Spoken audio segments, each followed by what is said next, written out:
네, 주안의 만나 11월 30일 화요일 묵상을 함께 나오도록 하겠습니다. 오늘 말씀은 시편 118편 14절에서 29절까지의 말씀으로요.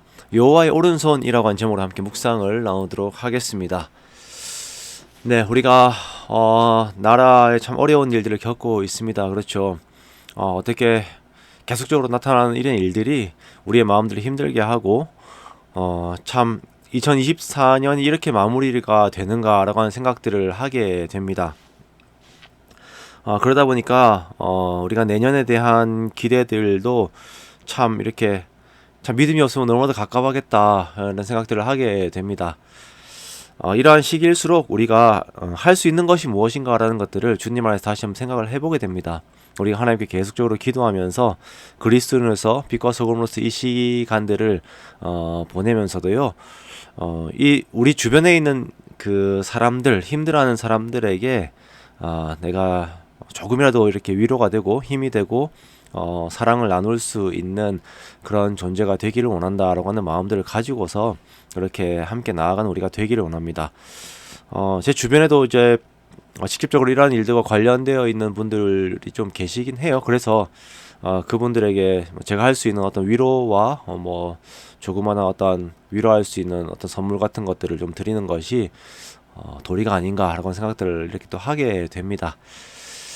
그렇습니다. 너무 이렇게 참 세상의 악은 끊임없이 우리를 힘들게 하는데 이 모든 것들에 밀리지 않고 여전히 선으로 악을 이기는 우리 모두가 되시기를 주님의 이름으로 축원합니다. 네, 오늘이 이제 12월 31일 이제 2024년 마지막 날입니다. 한 해 동안 함께 하신 하나님께 감사드리고 또한 한 해 동안 말씀 안에서 함께 걸어오신 여러분들께도 감사의 말씀을 드립니다. 오늘 말씀은 시편 118편의 후반부입니다. 오늘 말씀에서는 하나님께서 나의 능력, 나의 노래의 임을 고백하고 하나님께서 이루신 구원의 문이 너무나도 기이한 일임을 또한 고백을 하고 있습니다.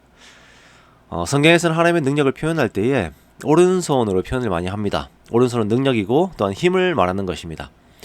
자, 우리가 하나님을 의지하고 기대할 때에 나의 능력이 하나님으로 바라보는 이 믿음의 시각은 우리들에게 너무나도 참 중요한 내용들이 됩니다.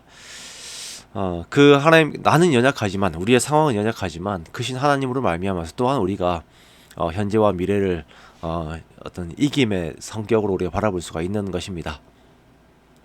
어제에 이어서 계속 이어지는 시편 118편의 말씀은 하나님의 기이하고 선하신 일들에 대해 높이며 그러한 일들을 행하신 하나님께 감사하라라고 말씀을 하고 있습니다.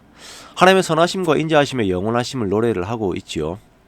15절에 보면 의인들의 장막에 대한 말씀이 나오고 있습니다. 의인들의 장막에는 기쁜 소리, 구원의 소리가 있다라고 말씀을 하고 있어요. 자, 의인들의 장막이라고 했을 때 이것은 그들의 삶의 터전을 말하는 것이죠. 즉, 의인들의 삶은 기쁨의 삶이고 구원의 삶이다 라고 말씀을 합니다. 자, 그 근거는 하나님의 함께 하심, 그리고 하나님의 오른손이 의인들을 위하여서 권능을 베푸시고 의인들을 위하여서 여전히 높이 이렇게 들려 있으시기 때문입니다. 하나님께서는 의인들을 위하신다라고 하나님께서 의인들을 위하신다라고 하는 것은 험하고 불합리한 세상을 살아가는 우리들에게 있어서 큰 힘과 위로가 되고 또한 우리가 살아가야 할 방향성을 우리가 살아갈 수 있는 어떤 용기를 의지를 여전히 우리들에게 줍니다. 세상은 마치 의로운 자들이 손해를 보고 의로운 자들이 피해를 입는 것이 당연한 것처럼 말을 합니다. 그러나 하나님께서는 의로운 자들을 위하시며 의로운 자들을 위하여서 그의 오른손을 드십니다. 자, 어제는 이 저자가 자기를 밀쳐 넘어뜨리려고 하는 자에게서 자신을 구하신 하나님을 노래하였습니다. 그리고 오늘은 이제 죽음의 위기 가운데에서 건지신 하나님을 높입니다. 자, 하나님께서 이 시인을 경시해 가졌어요. 자, 그러므로 이 시인이 죽음의 위기까지 갔습니다. 이 어떤 고난의 시간들을 허락을 하신 것이죠. 하지만 하나님께서는 그 위기에서 이 시인을 죽게 내버려 두지 않으셨습니다. 그 시간들이 위협적이긴 하였지만 자신을 위한 힘든 훈련이었다라는 것을 그가 깨달아요.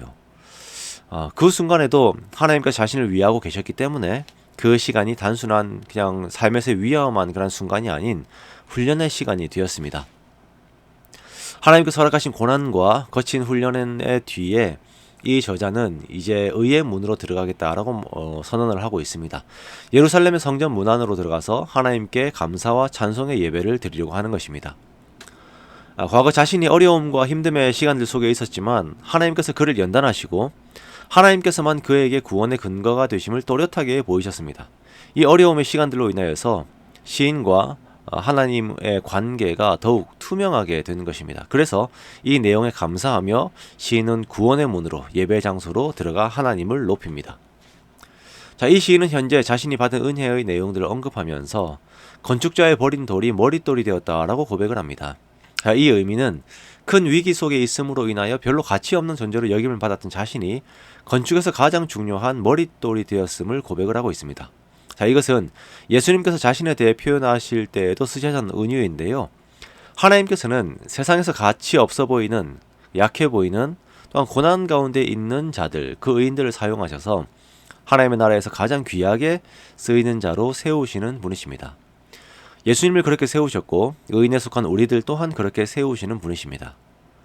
악함을 다루셔서 그 모든 것들을 선의 결과로 만들어내시는 하나님의 능력은 우리들의 눈에는 실로 기이한 바가 됩니다.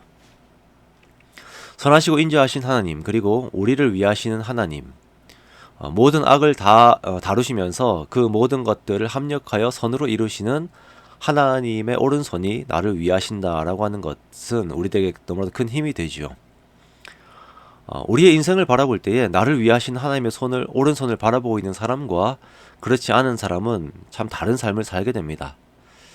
하나님의 오른손이 여전히 나를 붙드신다라고 하는 것을 믿는 사람들은, 그것을 또한 경험한 사람들은 그 어려움의 순간에도 의의 길을 버리지 않아요. 그 어려움의 순간에도 사랑의 길을 버리지 않습니다. 그러므로 우리가 하나님께서 하신 일들을 돌아보고 또한 앞으로 또 함께 하실 하나님을 더욱 기대하는 우리가 되기를 원합니다. 오늘 그렇게 보내길 원합니다. 그렇게 나를 위하시는 하나님 앞에 여전히 내 마음을 드리면서 더욱 하나님을 찬송하는, 그렇게 주님의 말씀을 따라서 사랑을 이루고 나누고 나아가는 2025년을 바라보는 저와 여러분의 복된 사람들이 되시기를 주님의 이름으로 축원합니다.